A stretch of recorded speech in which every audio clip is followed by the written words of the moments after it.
Good afternoon, everyone, and welcome to Your Health, Your Way. My name is Kurt, and today I'm breaking a 3-day fast. Last week, Lisa and I talked about colonics and cleaning out our digestion.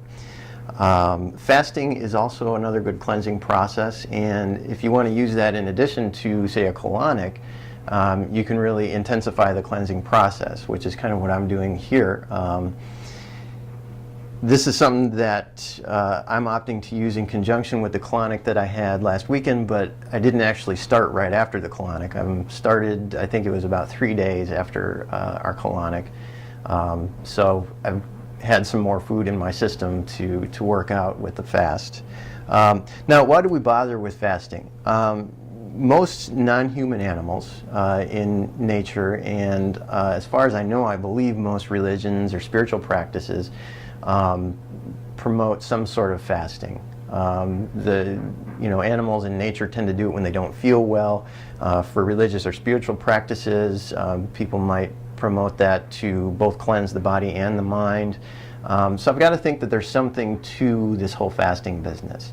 Now, if you followed any of our previous videos, when I started the raw vegan diet plan, I began with a 3-day green juice fast, and this time I did a 3-day water fast. So no juice, no smoothies, no food, just water for 3 days. Now, first of all, at a very basic level, our body needs to assimilate and eliminate foods that we consume. Excuse me. And this takes a tremendous amount of energy to do. If we aren't consuming food, then we're sort of giving our bodies a break. And now I understand that in order to have energy, our bodies need fuel in the form of food, and then our body breaks that down and creates energy. But I don't think that we really need to worry too much about not having enough food in most Western cultures. I think in most Western cultures, most of our bodies have more than enough reserve to last us for a few days without food. So fasting is probably very beneficial for somebody that's in Western cultures. And we don't need even to eat nearly as much food as we tend to think we do on a standard American diet anyway. So in my case, a 3-day water fast is really not something that's a danger. Now, there are effects from that. I did feel, that I went through highs and lows. I was tired at first, and then I started getting lots of energy, and now I'm starting to be tired again right before I'm about to break my fast. And I'm hungry. There's no doubt about it, especially, I think the first couple of days, I wasn't that hungry, but then, most of today and yesterday, too, I was, really pretty hungry. So, now, second, if we aren't feeling well, and this is a time when most animals that live out in natural environments will tend to fast, is when they're ill or they don't feel well for some reason, they'll often fast until they do feel better. Allowing our bodies to call on those energy reserves to heal can really speed up the healing process. If you're trying to consume foods and heal at the same time, then your body needs to split its energy levels between processing and assimilating food and between healing. So if you can take that, if you can operate on reserves and not have to cause your body to use up energy for digesting, then it's got twice as much, or not necessarily twice as much, but it's got a lot more energy to add to that healing process, and so it makes sense that it can speed up the healing process. This is really a simple fact that I think most of the natural world has operated on since the very beginning, but we sort of have lost that as we built our civilizations. So I think it's worthwhile taking a second look at fasting from that perspective.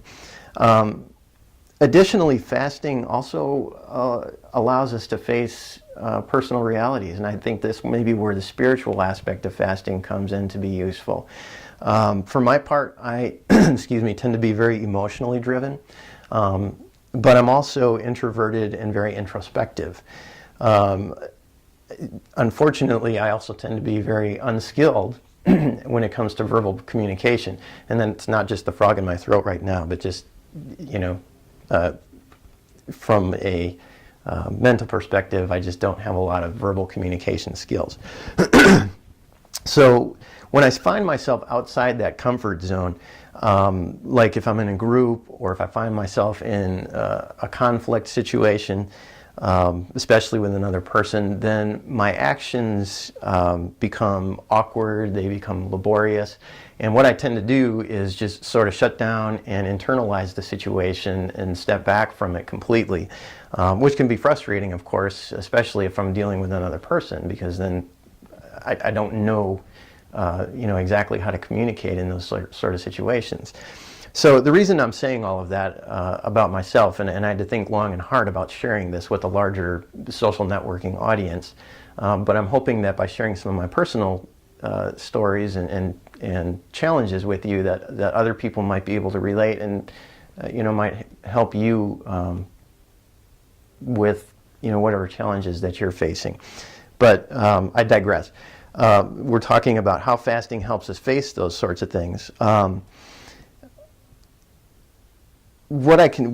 easiest thing that I could probably do, or the most likely thing that I would have done in the past, would have been to turn to processed foods. I probably would sit back, you know, if I'm dealing with a situation where I'm confronted with a large group of people that I'm uncomfortable interacting with, especially, or in a conflictual situation where I'm in conflict with another person, is to sort of dull my senses with a lot of comfort foods, and if I can, escape in another way as well. Maybe sit down and put on my headphones and absorb myself in a movie, or if I can't do either, maybe I would exit the situation and engage myself in a task that requires a lot of focus, especially physical work. That's another escape. Other people often use other addictions like alcohol or drugs, gambling, but I think that those are for the same reasons that we turn to things like processed comfort foods. It's just that processed comfort foods are a lot more widely available, so that makes them more acceptable. They're also legal, unlike recreational drugs, but it's more acceptable to turn to comfort foods to dull our senses than to other things. And when we dull our senses with processed chemicals, we're probably not addressing the issues. So that's really the bottom line, I guess, that I'm getting to with all of this. Speak about emotions and things. Last night I had the opportunity to go to the studio where they film telepathic TV and watch them from the studio. And during the show, Neville brought up a point that whatever it is that we are here in this life to learn is going to keep coming to us louder and louder until we pay attention and start to learn from it and figure out what it is we need to do. Fasting is a physical practice that we can use that will help sort of clear or reboot ourselves and open up those lessons that Neville was talking about. So that's another real great advantage, or the spiritual aspect of fasting is opening ourselves up and clearing our bodies, which also helps clear our mind. Let's not forget that our brain is part of our body. Or if we want to point to the heart is part of the body. Everything is part of the body.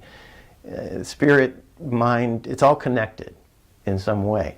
And if we can clear out ourselves physically, we can start to help clear ourselves out mentally. Now, some people are really well practiced and they don't necessarily need to clear one out to clear the other in order to get clarity out from the other. But I do believe that with that connection, that symbiotic relationship between mind, body, and spirit, that practicing cleansing of all three is going to help you face your realities with more clarity. So it's just about being present with whatever's going on in your life. So if I were to be having a conflict, for example, and I bury my issues with processed chemicals, I'm not really ever dealing with or trying to address those issues. So as Neville said last night, those issues are just going to keep coming up in my life louder and louder and louder until I decide I'm going to deal with them. But if I cleanse myself and I don't allow myself to run to alcohol or run to processed foods or something like that, then I've got to deal with it. I've got to face it, and I've got to be present with those realities. And maybe I don't know how to deal with it yet.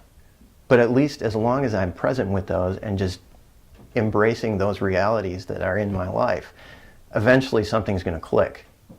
But as long as I keep burying those feelings or running away from issues, it'll never get addressed.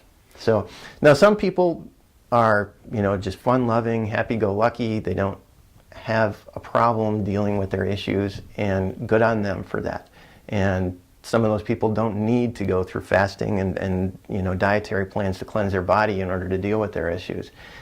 And I've got friends that are very capable of dealing with their with personal issues that come up in their lives, and they don't necessarily have the healthiest diets. I don't happen to have that gift. So, and if you are one of those people that are watching this out there that don't have that gift, we've got to find other ways. And learning that connection between your physical self and your spiritual self, I think, is a way to learn how to begin, anyways, embracing the moment. So, now, there's different types of fasting. When we talk about fasting, you can actually talk about mono-food fasting, which some people may argue isn't even fasting, but you choose a particular type of food and that's what you eat for however long your fast is going to be. I would suggest if you're going to try a mono-food sort of fast, that you choose foods that have high water content, like you want to do a 3-day or a 5-day mono-food fast, stick with something like watermelon.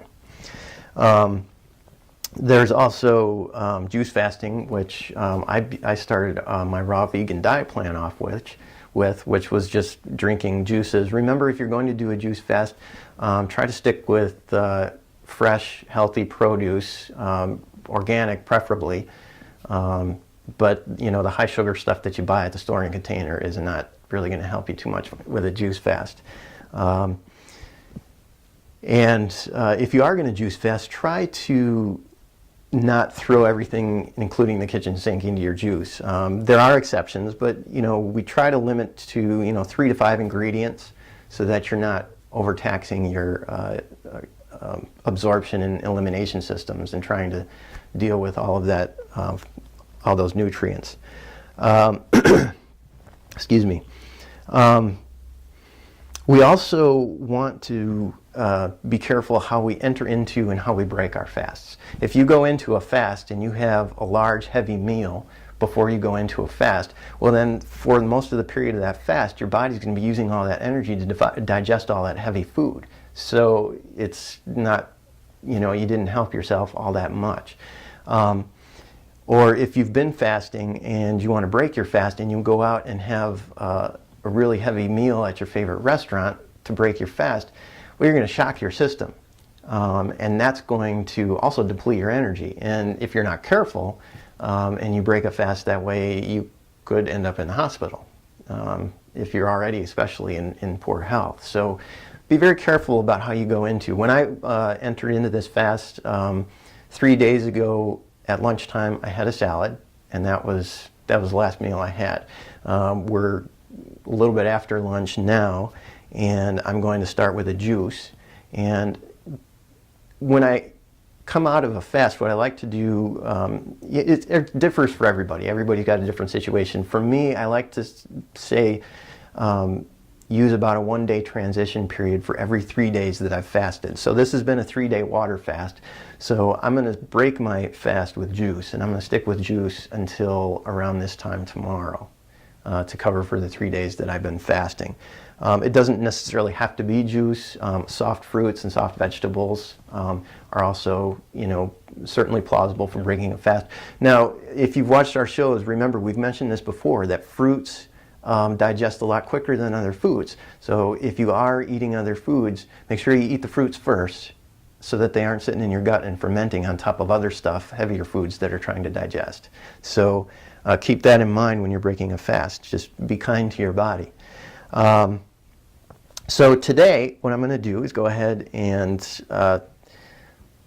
make a juice out of apples and carrots and celery and lemons. So I've been talking quite a bit here, so I think what I'm going to do is go ahead and just start up with the juicing process.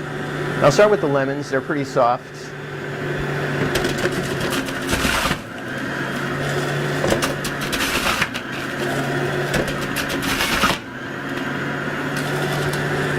And when I juice, I really like to include lemons in just about most of the juices that I make. Lemons are probably one of the most alkalizing things that you can put in your body, and they're excellent for kidney health. And kidneys are one of the most important eliminative organs in our body. We often forget about that. So it's important to keep in mind what sorts of things and the benefits that you can gain as you're making juices or smoothies or whatever you eat. Any types of things that you do, we always say, do it with awareness. So added 3 lemons. I'm going to go ahead and add, I guess I got about 6 stalks of celery here. We'll turn up our juicer just a little bit more.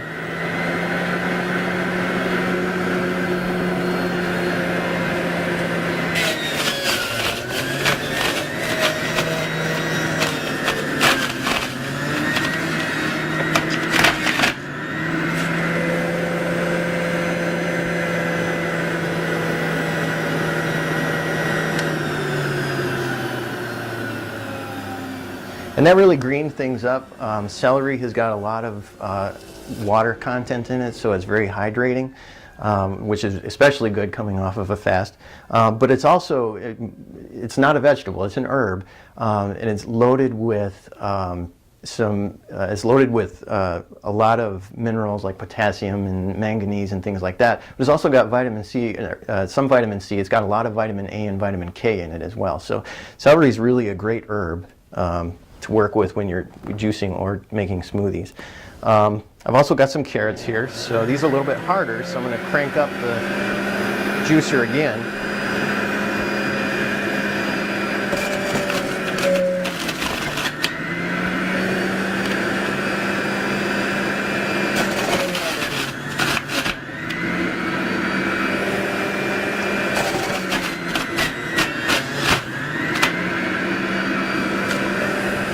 And finally, some apples.